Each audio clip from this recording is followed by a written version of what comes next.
Hey, hello, welcome to the second video of the accordance principle series, and let's get right into it. So in this video, I'm going to try to derive that given that these first two sticky notes follow the mediocrity principle, we are going to try to imply that this one does not follow the mediocrity principle. And we're going to do this, that itself is called the accordance theorem. We're going to try to derive the accordance theorem. And specifically, we're going to do it in a kind of empirical way because, these empirical truths of the world we know are true, so we can use them to our advantage. We can almost use them as part of the truth of the universe. You'll see what we mean here in a second, but I want to specifically tell you, there are two major methods I've kind of figured out for deriving the accordance theorem. One of them is what I call a two-node method, and the other is what I call a one-node method, okay? So we're going to use a two-node method in this video. I can explain later on, maybe in a different video, why I like two-node methods so much. In fact, I even like them a lot more than one-node methods in most cases. But we can just talk about what the actual derivation is here to keep this one quick. So to begin with, we're going to draw a timeline of Earth's history, okay? And we're going to do that, and we're going to do this, and this immediately is actually why this is called a two-node, because we have one node, two node. So get it? That's basically the idea. So here on this node, we're going to go back in time, and we are going to imagine we make this timeline split here. Okay, so this is a timeline split, this is a timeline split. And actually, I'm also going to write down this is you. Right there, you can imagine that this is you, right? And then this is you in alternate realities, if Earth's natural history had gone differently. And specifically, this human stick figure symbol here represents the mediocre consciousness idea. So, we say with this sticky note that you're born on a random mediocre consciousness because you're mediocre as a consciousness. And then this one says, of all the mediocre consciousness in reality, or specifically in the universe, if you extend the universe out forever or consider the possibilities within this universe already, you are born on a random mediocre consciousness among those, okay?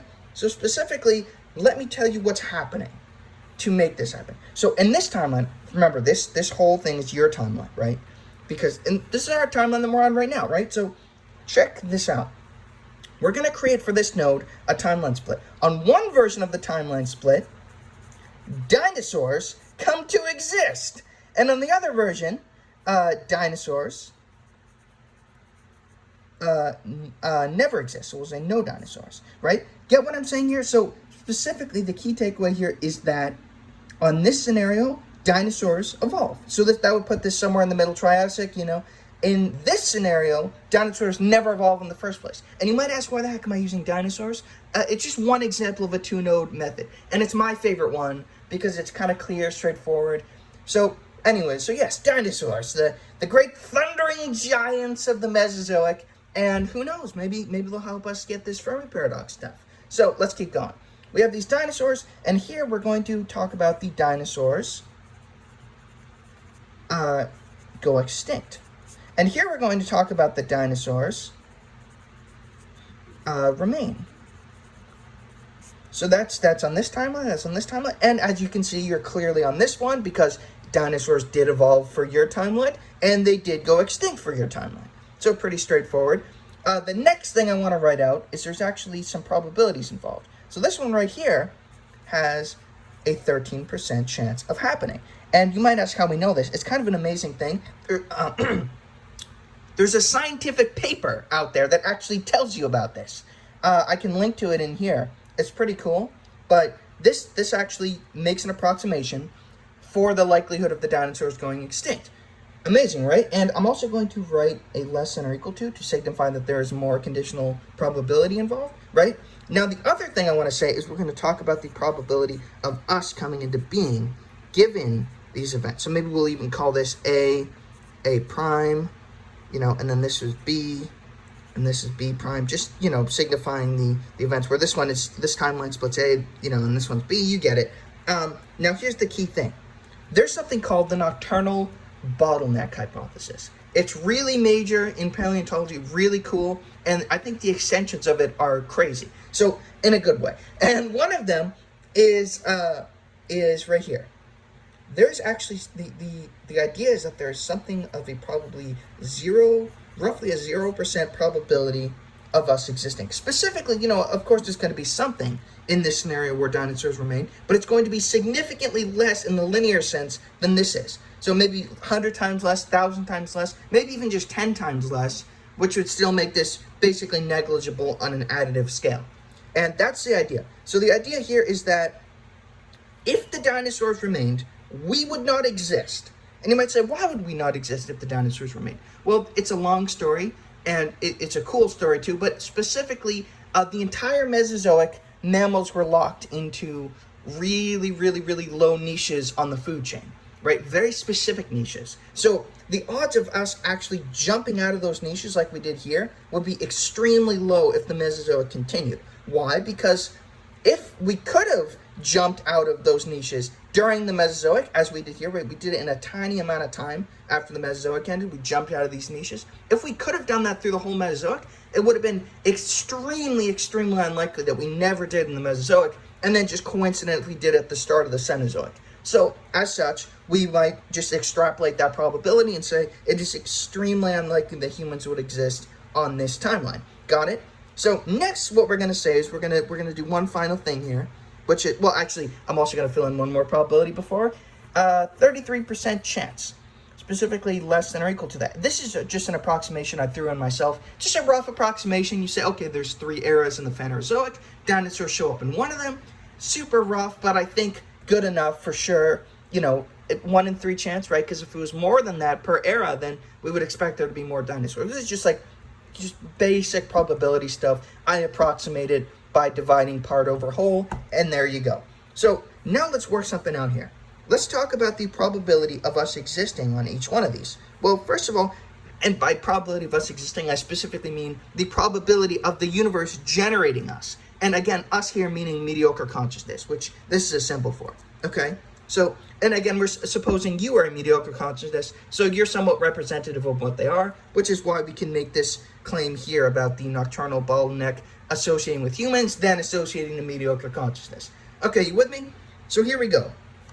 If we do the math, we just do this times this, roughly a 4% chance of this one being generated. I know I rounded a little bit, but who cares? This is math. And then another one, here we can roughly say this is roughly a 0% chance.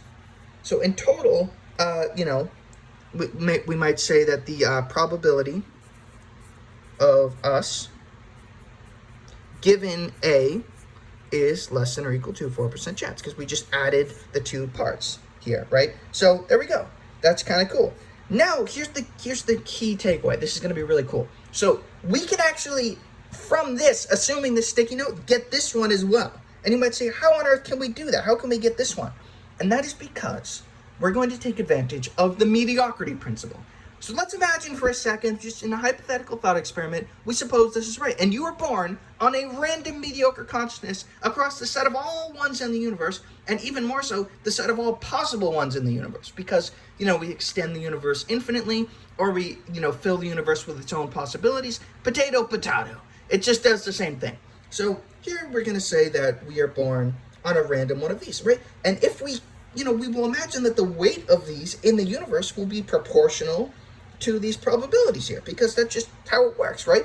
We keep branching. We can even consider other possibilities as being representative of this general principle, you know, of how certain biological things relate to others. Right, you with me? So here we go. All right, now it's time for the climax of this video where we're going to put it all together. All right, check this out. This is crazy. So let's imagine for a second, we imagine our whole timeline, we look back at it. What are you going to notice? There was something of a miracle on our timeline where the dinosaurs went extinct. Like, actually pretty much miraculous, because this is super unlikely to happen. It's a huge gamble that the dinosaurs were going to go extinct, and yet our entire existence is directly dependent upon it. So this is like such a miraculous fluke right here, which we can see if it hadn't happened, which would have been more likely, we never would have existed at all. So you might expect, wait a second, we are gambling our entire probability of existing just on this one fluke right here, right? That the dinosaurs go extinct. So then this is the key thing. You might say, wait a second, what if the dinosaurs never existed in the first place? We could entirely bypass this gamble of, you know, getting past this to make us exist. And you might even say, well, if the dinosaurs never existed, then we're already past this in a way, right? Sort of like we're already past this gamble. So why would we set ourselves up for defeat, like getting sidetracked from success, and then make this happen here? If we could just go down this other path and bypass it entirely. So here's the thing. So we might even suspect, this is just we're just going with this flow here, and we might say, well, maybe this is something likely like a 90% chance of us existing, right? Because we get to bypass this. So we might as well be here where this is, less than an 100% chance, more or less, because, all probabilities are like that. So maybe this is somewhat resemblant of this. But I want to tell you where that goes wrong. And check this out.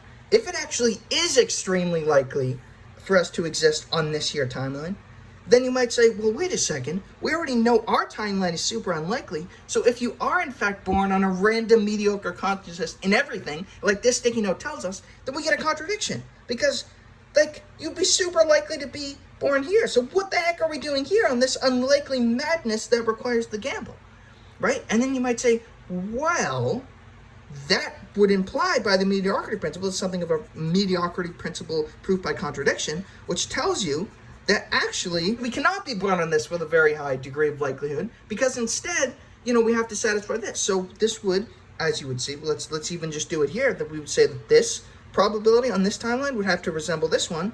This is less than or equal to a 4% chance. Why? Because that's the sum of the A timeline. So the A prime timeline would have to be that. Specifically, altogether, this one would be greater than or equal to this one, because that's just the mediocrity principle, right? So if this is our weight of the universe generating us, we would suspect this one is bigger than this one, which is just kind of intuitive in a way. I mean, how could it not be that you're born here instead of here? So, moral of the story here is it's likelier for you to be born here than here, so this would be this. Now, this is the crazy part. So let's imagine we have just a null node at the beginning here, right? And relative to this, we have 2 shots in making humans. I guess technically 3, but this one's unlikely. But let's add all of them up. We get the 4% plus the 4%. So in total, the probability of a mediocre consciousness existing, given anything, is less than or equal to an 8% chance, because we consider both potential things there. And this blows my mind, because you might notice, wait a second, this kind of derives the rare earth hypothesis, and this specifically derives that this sticky note right here is not following the mediocrity principle. So just by these 2 sticky notes following the mediocrity principle, and then just whatever set of weirdness we see happening constantly in history, this is just one example. There's so many of these, like flukes that we think we could have dodged, but then we derive through this that by dodging them, we would just make the situation worse, right? Or, not better at least, because, that kind of thing.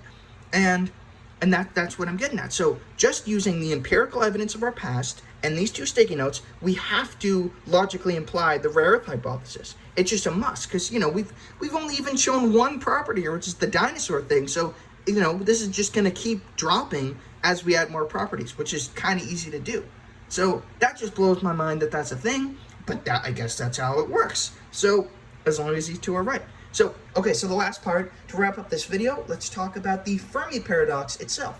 So as you may have noticed, this is something of an extrinsic possible solution to the Fermi Paradox itself, right?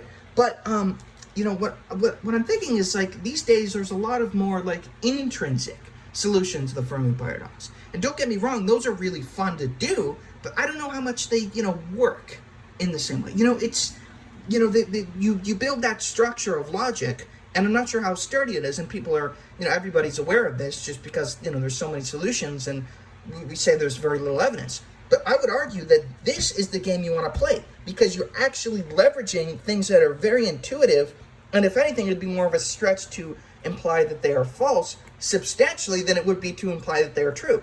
So, it's not a perfect game, but I would say it's the best one we've got right now. So at least I would advocate for this game as opposed to not, if I had to say.